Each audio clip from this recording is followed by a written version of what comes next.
The views, comments, and opinions of the following program do not necessarily reflect those of Morris Media Studios, MorrisMediaLive.com, or its affiliates. Listener discretion is advised.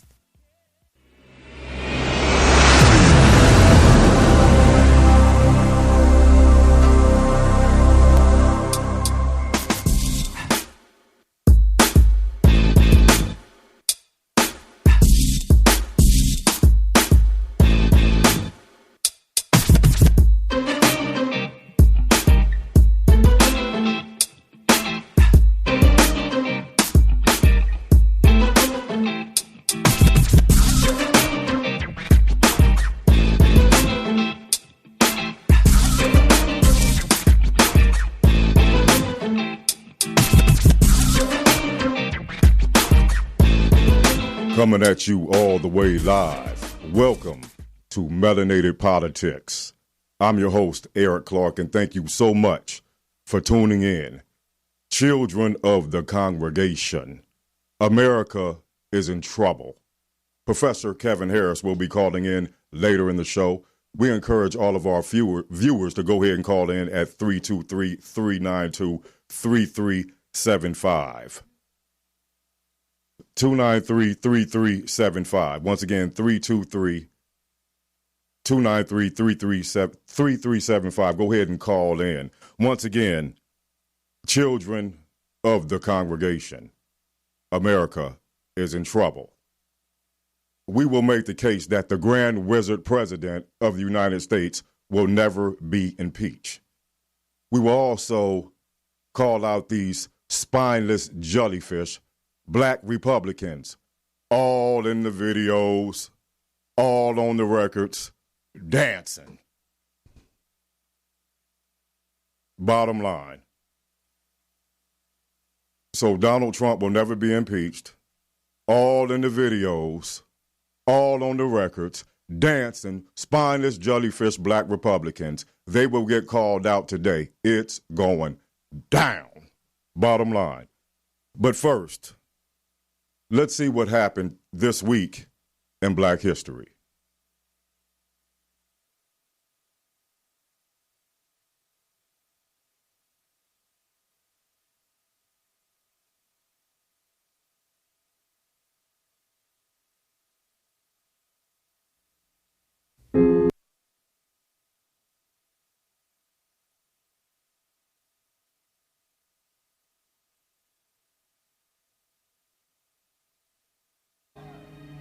In Chicago, 23 blacks and 15 whites are killed.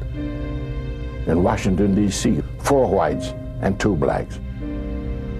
Whites are astounded that blacks dare to fight back.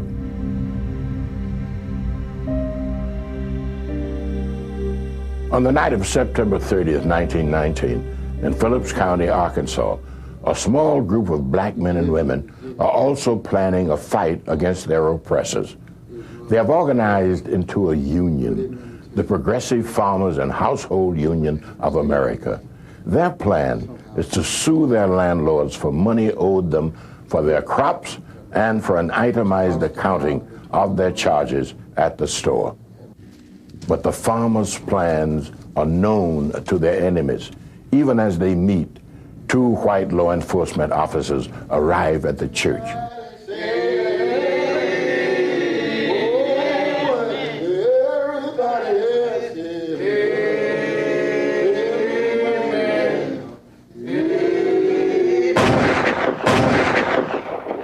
Shots are fired, and in the confusion, a white man is killed. His death triggers a massive reprisal. Terror reigns. Whites falsely claim blacks are in a state of insurrection. The local white sheriff sends out a call for men to hunt Mr. Nigger in his lair. The call went out for Mississippians to come to the rescue of the white men in Phillips County who were under severe attack. And so they jumped into cars and they jumped into trains, and at least according to the oral sources that I've talked to, they fired out of the windows at every black they saw. Women in the fields, it didn't matter. If it was black and moving, it was target practice. please do your research on Elaine, Arkansas, the massacre where they had melanated individuals, men, women, and children, in concentration camps for various different reasons. Number one, being black and being successful. So please go ahead and check that out. Do your research on that. We very much appreciate that. Moving on. There's something been in the news recently that we have to address, we have to discuss. And obviously that's that snake in the grass, Amber Geiger.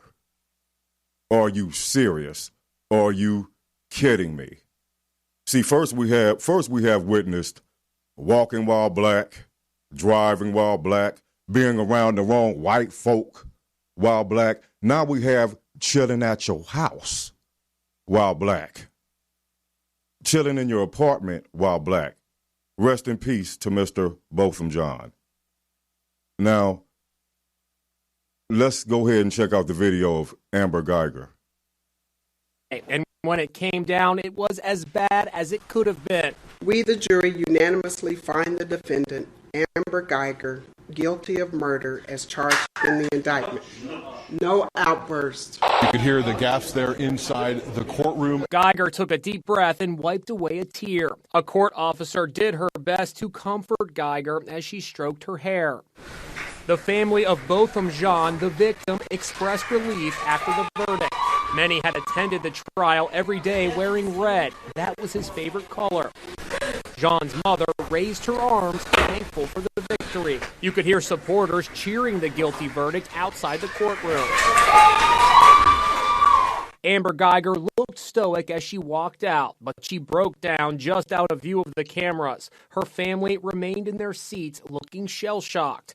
Guyger could be facing life in prison when the sentencing phase of the trial continues. She was found guilty of killing the 26-year-old church-going accountant in his own apartment after she entered it thinking it was her own. Body cam footage showed Guyger leading police to the apartment in the moments after she opened fire. Over and over, Guyger says she thought she was in her own apartment. Her testimony during the trial riveted America. No police officer ever would want to hurt an innocent person. Her lawyers argued it was a tragic mistake. Not everyone thinks the verdict will stand. This is probably a defective verdict, meaning defense counsel will ask the court to reduce the verdict from murder to aggravated manslaughter. A lawyer for the Jean family said the verdict has important implications as a rare example of a police officer's conviction in a racially charged case. This is a huge victory, not only for the family of Botham Jean, but as his mother Allison told me a moment ago, this is a victory for black people in America. Amber Geiger's tears were as fake as a mannequin. And the black female officer that went over there and stroked her hair, you might as well just gave her some cornrows. Stop it. Please. Now, let me go ahead and get something else off my chest that a lot of my friends and associates and viewers have been asking me to address. All of these hugs and all of this comfort and all of this love. We'll expound on it later, but let's just go ahead and get this out of the way. Amber Geiger should have never given Botham John's brother a hug. Amber Geiger, snake in the grass, should have never given the judge a hug with her Bible, okay? She should have gave Botham John a hug when she walked into his house instead of shooting him in his heart. Have mercy. But not on Amber Geiger. You don't knock it off. Don't spit in my face and tell me it's raining. Not around here on Melanated Politics. Go ahead and call in. Tell us how you think about it. Now, she walked into this man's apartment. First of all, let's go back. She had her gun out before she walked into the apartment. She's a trained cop, a trained law enforcement officer. Had this been Amy Wellington, working at the library, confused. No, we don't believe you, but we can make the case. That's more believable. But a trained police officer, one thing that I was very impressed with is the district attorney's argument with regards to her guilt and her intent before she walked into the apartment and when she was in the apartment. Okay, so as I said, she had pulled her gun out before she walked into the apartment. She smelled the weed. She saw the red carpet on the floor. She saw all the warning signs. Okay, then she goes in and she shoots him off the top while this brother was eating ice cream. You know, they have something called Black Lives Matter. No, Black Lives Don't Matter. And then after she does that, no disrespect to his family, she got horny, went outside and texted her patrol officer partner / lover, who's married. Don't spit in my face and tell me it's raining. Are you serious? Come on now. So she basically exercised 0.0.0 empathy. She had many options. She chose the most lethal. Okay, she could have called for backup, which is basically in their law books, is basically the rules and regulations regarding the Dallas Police Department.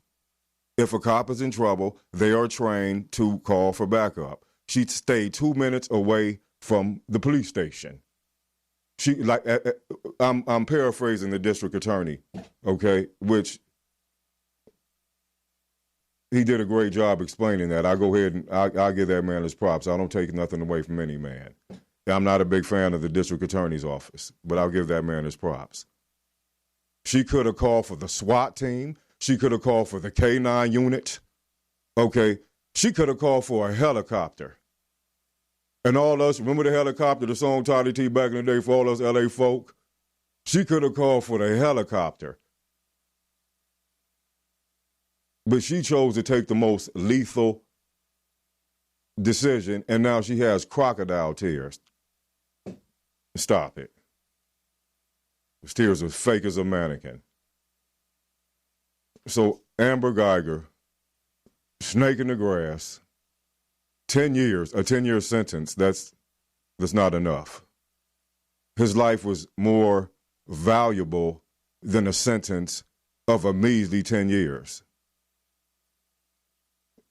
I was wondering myself, that judge that gave him a hug, I wonder all the black men and black women who have been convicted of different crimes, did she run down there and give them a hug and a Bible? They probably didn't get an extra peanut butter sandwich. So go ahead and continue paying attention to Amber Geiger and everything that has happened regarding that case, because it's very important with respect to American history. What side will you be on when they write the history books regarding all of these Black lives don't matter in the 400-year history of get over it? So, snake in the grass. Amber Geiger, rest in peace, Botham Jean. And also, Joshua Brown, the witness that was so emotional that actually shed tears while he was on the witness stand. He was murdered. Who was he murdered by? Did he upset anyone? Did he do something he was not supposed to do regarding a power structure or a good old boy network or a homie in the street? Who knows? For all you conspiracy theorists out there, and for those of us who have more common sense than a head of lettuce, let us all continue to pay attention to Joshua Brown, the neighbor of Botham Jean, who testified very emotionally on the witness stand. So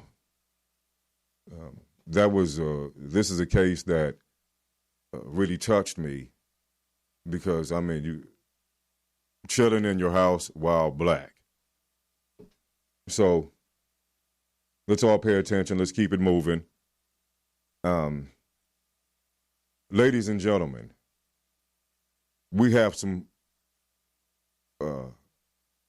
spineless jellyfish amongst our congregation, black Republicans. Black Republicans, they're young, they're old, they're middle-aged, they're baby boomers. They're across the entire political spectrum. They're in all 50 states. They're basically a spokesperson for white supremacy and denial. We were checking out a video of these young black Republicans that we'll get into later.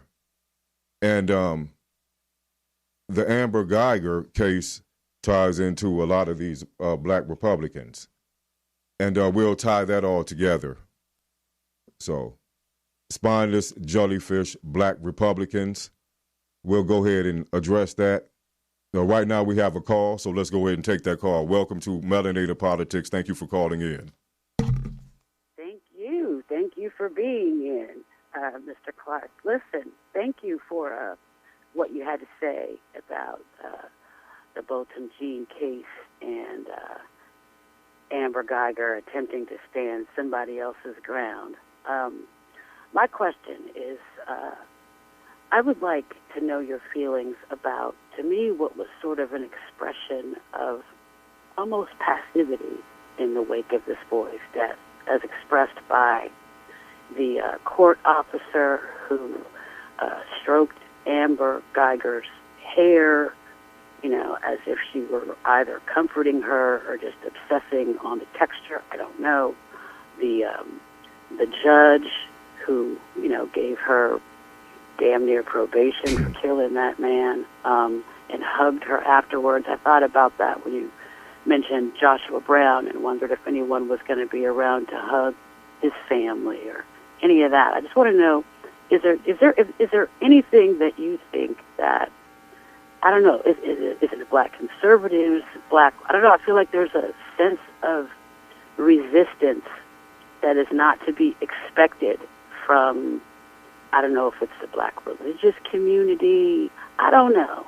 There's just something about the idea that people would be more interested in comforting her and showing her mercy than reflecting the value of this young man's life stolen so young from him. I just want to hear what you have to say about those displays.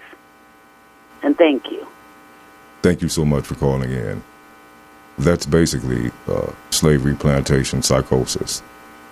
That is trying to appease to the white majority community for sympathy throughout your life. That is a inferiority complex to where you seek self-approval. Also, to peel the scab off, that's a long tradition of forgive and forget Christianity doctrines, which you can go ahead and refer to Constantine as well as the Christian Crusaders regarding that. But the forgive and forget has always been the biggest thorn in the side of black people in this country for 400 years, regardless of the Nat Turners and the Denmark Vesey's and the Gabriel Prossers and many movements that have not in the school books. But it's heartbreaking.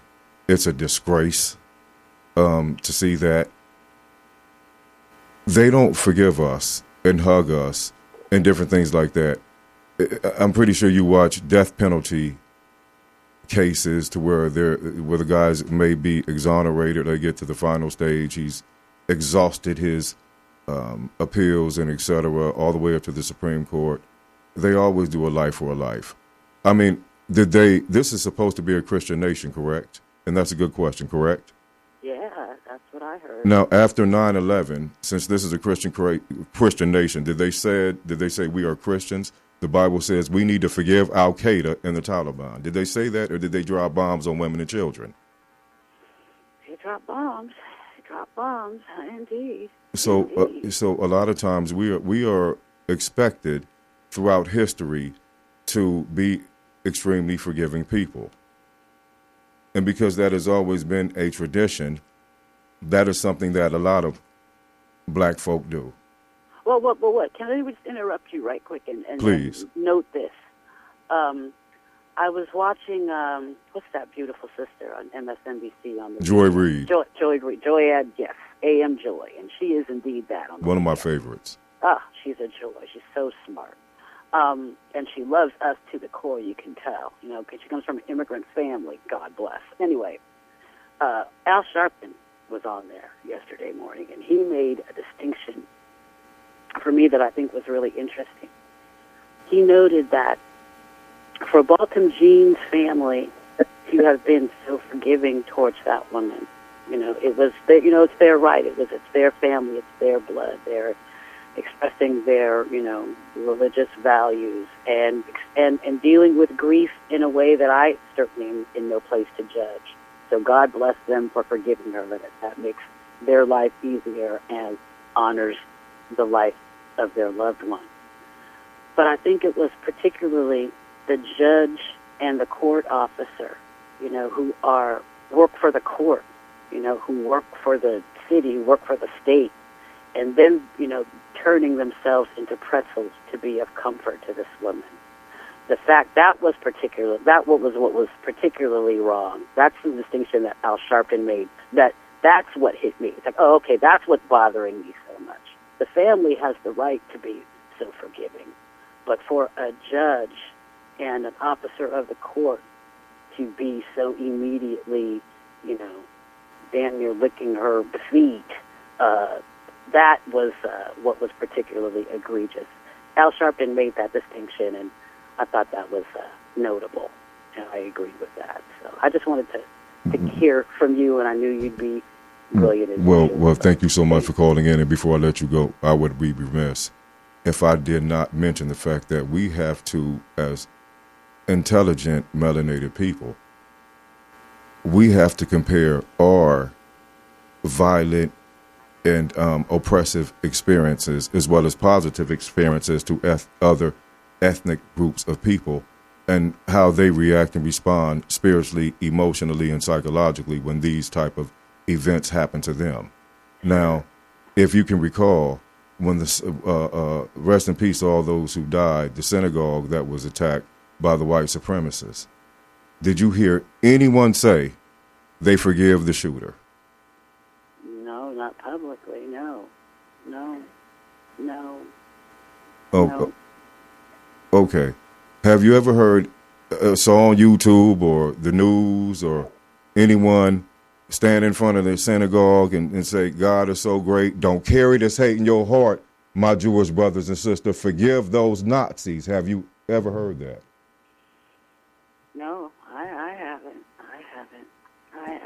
And again, I don't want, everyone has the right to do their own judging around that. I get that. And before I let you go, the reason why, and thanks again for calling in. The reason why I bring that up, and to the audience, what's your name again, please? Oh, my name is Miss Linda. Miss Linda.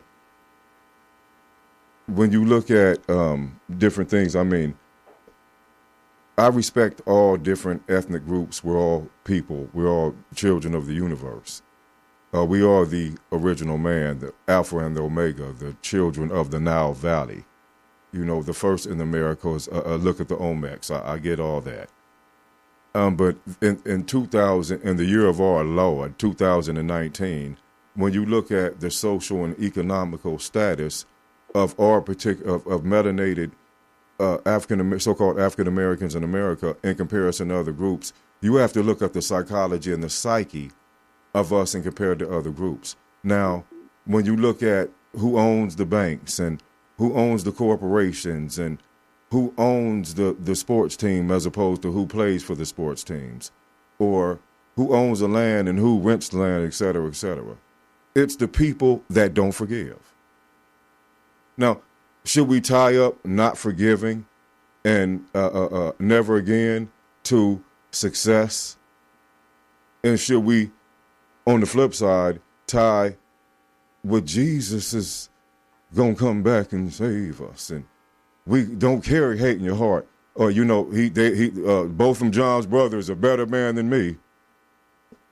So is it fair? My question to you, Miss Linda, is it fair for us to compare in 2019 how the never again mentality, how different ethnic groups teach their children, and how a lot, not all, not most, a lot of quote unquote so-called African American melanated people teach their through church and art and traditional American psychological brainwashing on the plantation and through other things. Just go ahead and forget and forgive, and now they just expecting. I mean, if what we supposed to do? If everybody's walked up and slapped us, we supposed to. I'm not going to do it back, but just Jesus. Anyway, so I know that was long, but answer the question: should we make that comparison in 2019? Well, I don't know. I mean, ultimately, we can only live the present. I mean, as far as in comparison to our train of thought of non-forgiveness, of forgiving and moving on and giving out hugs in the courtroom, with respect to your question, the judge hugged her and to my understanding, she's in trouble.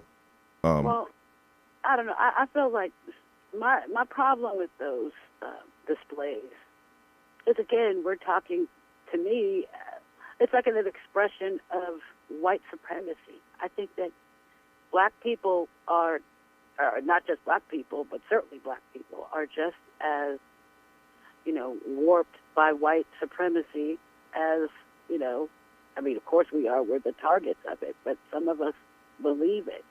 What's that saying? Some people, the white man's ice is colder. Some people think that, and a lot of black people think that, So my thing is, the real people who have to really kick white supremacy aside are us, and we have to believe it, and we have to display it. The idea that a black life doesn't matter, we have to know it, and we have to live it and express it in everything we move in. So I hope I answered that question for you. I don't know. I hope I answered your question. You did, you did, and thank you so much. And also, thank you for calling in, Miss Linda. Thank you. Thank you. You have a good week, sir. You have a good week as well.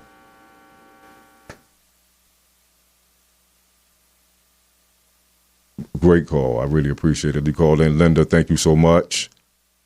Fantastic call. Fantastic point. Children of the congregation. America has a problem, and we need to hold hands together and fix it as a people.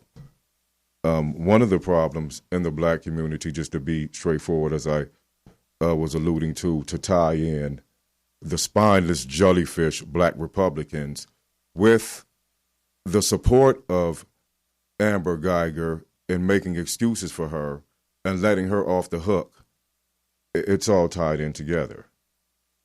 So spineless jellyfish black Republicans, as we said from the onset, I mean, it's time to go ahead and call these people out. So the young black Republicans, the middle-aged black Republicans, they all have the same motive. They're basically a crash test dummy.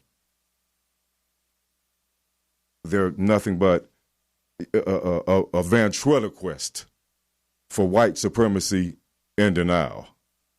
Okay, a black Republican is nothing but a unapologetic spokesman for that whole 400-year-old get over the past that a lot of white folks subscribe to it and push, whether verbally or non-verbally. A friend of mine sent me a video of some young black Republicans, and it I wasn't shocked because Donald Trump does have a lot of support, but check out the video of these young black Republican Trump supporters, spineless jellyfish black Republicans.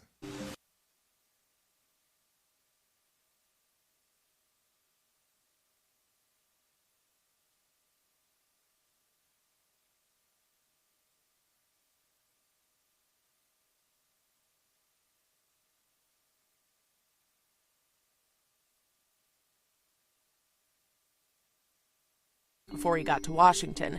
But beyond that, the picture looks a little different. The median net worth of black families is 10 times lower than white families. The gap between black and white home ownership is growing, and black college graduates still make significantly less than white college graduates.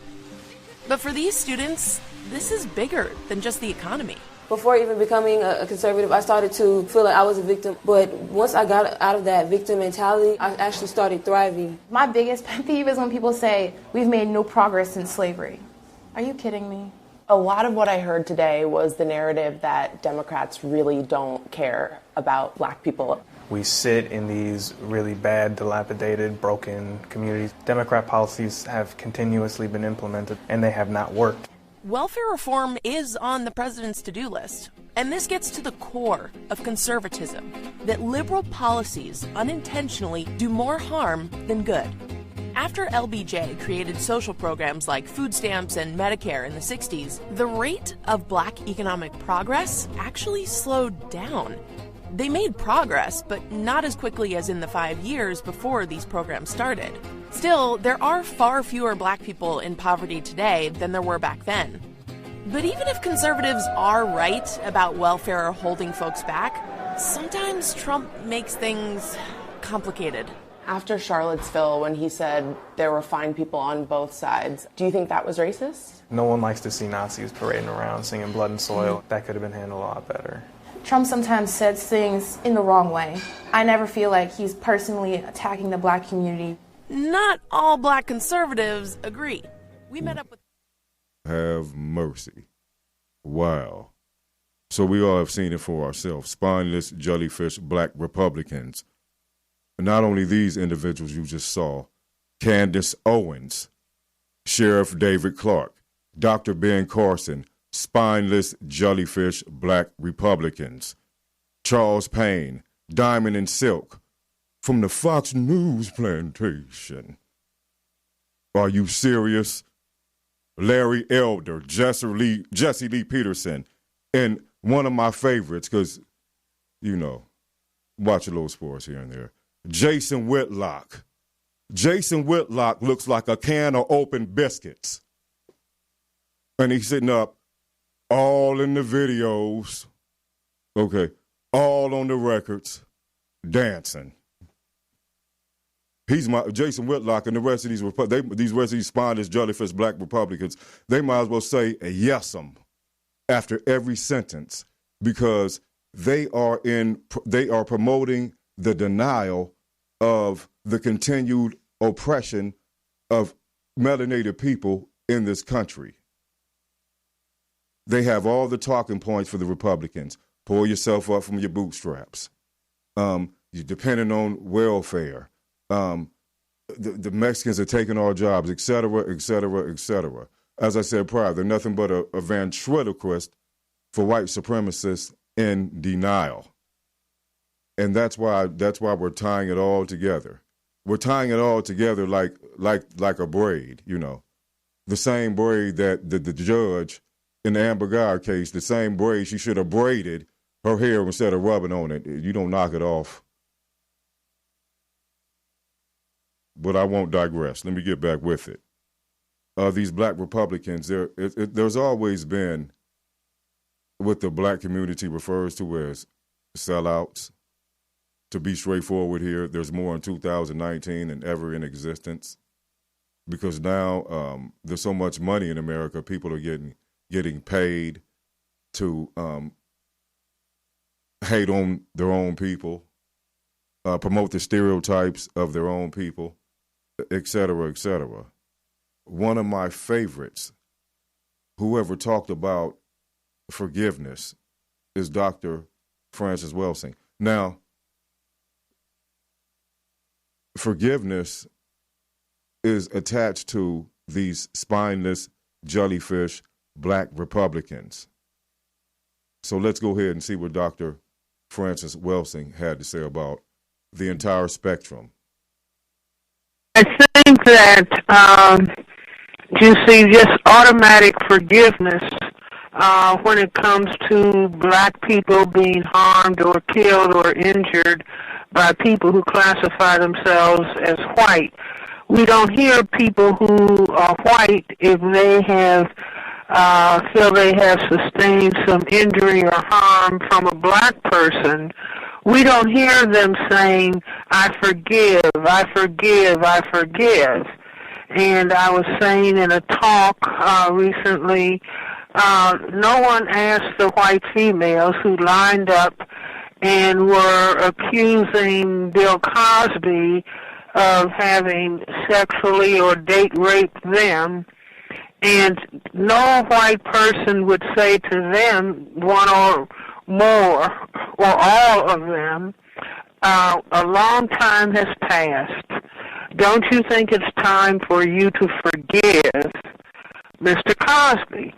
Nobody would ever think of that.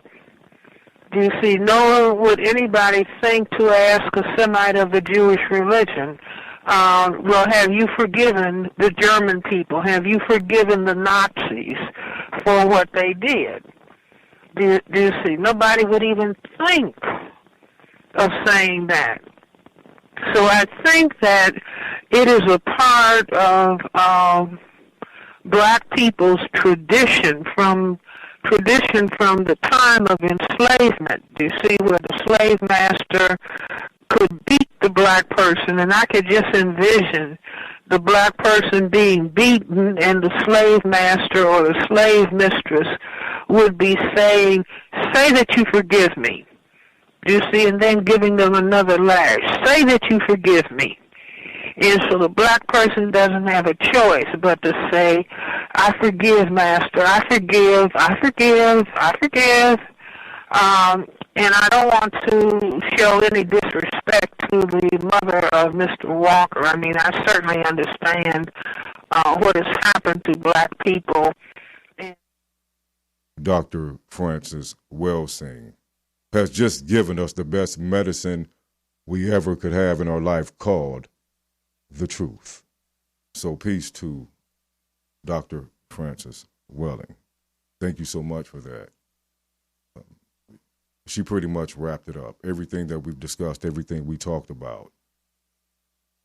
So there it is. Now, President John Trump will never be impeached. That's the bottom line. There's various reasons.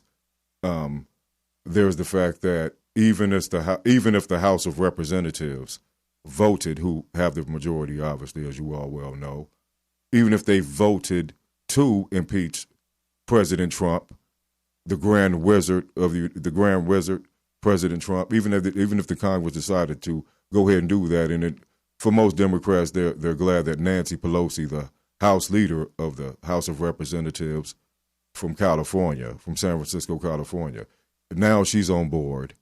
The squad has always been on board. The Congressional Black Caucus has always been on board. Congressman Al Green of Texas has always been on board, and so many other 10 toes to the ground type of Democrats have always been on board. The problem is when it gets to the Senate. We're going to make President Obama a one-term president. Mitch McConnell out of the state of Kentucky. Is not going to happen. Also, as a result of the Senate now being Republican majority, 53 to 47, I doubt very seriously that the Republicans will go ahead and vote to impeach Donald Trump if it makes it to the Senate. So that's the bottom line. I've heard a lot of things. People call me, we talk, we have our debates. They say, well, people are tired of Donald Trump. How can I tell? How can I tell people are tired of Donald Trump after Charlottesville, his approval rating went up 80%? How can I tell? After he did some mafia tactics with the president of Ukraine, and now just recently, the same with China, as he says. So don't spit in my face and tell me it's raining. Donald Trump will never be impeached. The same people that have wishful thinking instead of just looking at what's going on. And you're entitled to your own opinion. I certainly respect that. But just looking at the facts and just looking at history and just basing it solely and purely on that, Donald Trump will never be impeached. Absolutely not. Now, as far as what's going on with the impeachment, let's go ahead and take a look at that, and we'll take it from there after the video. With increasing evidence, including his own admissions that Donald Trump did exactly what he is accused of, Trump today insisted his motivations are pure. We're not looking at politics, we're looking at corruption. That sounds rich to the man Trump has accused of being corrupt with zero proof. All this talk of the president about corruption comes from the most corrupt president we've had in modern history. He's the definition of corruption. Newly released text messages suggest the White House wanted to make a presidential visit and military aid contingent on the Ukrainians investigating Joe Biden and the 2016 U.S. election. At one point, the top American diplomat in Ukraine, Bill Taylor, asks, are we now saying that security assistance and White House meeting are conditioned on investigations? The response from the American ambassador to the EU, a Trump donor with no previous diplomatic experience, call me. This as the investigation intensifies. Democrats tonight officially sending a subpoena to the White House and signaling they want documents from Vice President Mike Pence, too. The inspector general who investigated the whistleblower's complaint and deemed it credible spent hours on Capitol Hill answering questions in a closed hearing. Even some Republicans are criticizing Trump. I think it's terrible. It's something that I wouldn't have done. Utah Senator Mitt Romney called the president's actions wrong and appalling. The reality is you can count the number of Republicans openly criticizing the president on one hand. Most are silent. Whatever happens in the coming days and weeks will determine if they stay that way. Lindsay Dunn. The Rust Belt, the Bible Belt, the Deep South, state TV, Fox News will never accept President Trump being impeached, ever. These group of Americans, they look at Donald Trump as a hero. Bottom line, to the highest order. To average like white America Street, Donald Trump is Jesus in the second coming. Download some of these evangelical speeches regarding Donald Trump. I mean, Donald Trump is like the last Confederate general to white nationalists in the alt-right and a lot of these blogs and a lot of these websites. This is their last hurrah. If you've been paying attention to a lot of the climate change meetings, climate change movements and rallies and protests and et cetera, you see a lot of young people of different colors, different ages, different ethnicities, different backgrounds, et cetera. If the Republicans do not retain the White House in 2020, they won't retain it in the year 2024. It'll never happen because a lot of these young people, they're atheists, they're not Christian, they're not Republicans. They believe that climate change is real. They believe that the polar ice caps are melting. Okay. They believe that the endangered species list is something that needs to be protected. So the Republicans, they'll never win another election if they don't reelect Donald Trump and keep their momentum going regarding the Supreme Court or whatever it is. Donald Trump supporters they have all the power with regarding their vote. That's why the Republicans in the Senate will never get Donald Trump out of there. They'll never, if you do not subscribe to the philosophy of Donald Trump's overt white supremacist, white power movement and make America great again, then, and you're a senator, not only will you be ostracized, but he'll make sure he'll go to a rally in your town and make sure he turns your constituents against you as he already did in the past. So, you know, that's the bottom line. The white power movement will never accept Donald Trump being impeached. That's the bottom line. You know, listen to them. They'll never accept it. So we'll continue to try to make the case that Donald Trump will never be impeached. And that's the bottom line. Please continue to pay attention to everything these spineless jellyfish black Republicans have to say regarding their support of Donald Trump, their denial that racism exists in the United States. It's a conspiracy against Donald Trump, et cetera, et cetera, et cetera. America is in trouble, congregation. Go ahead and call in anytime and tell me tell us how you really feel. So, as far as all of those that believe in Donald Trump being impeached, I respect your wishful thinking, but as I stated prior, it will never happen. So.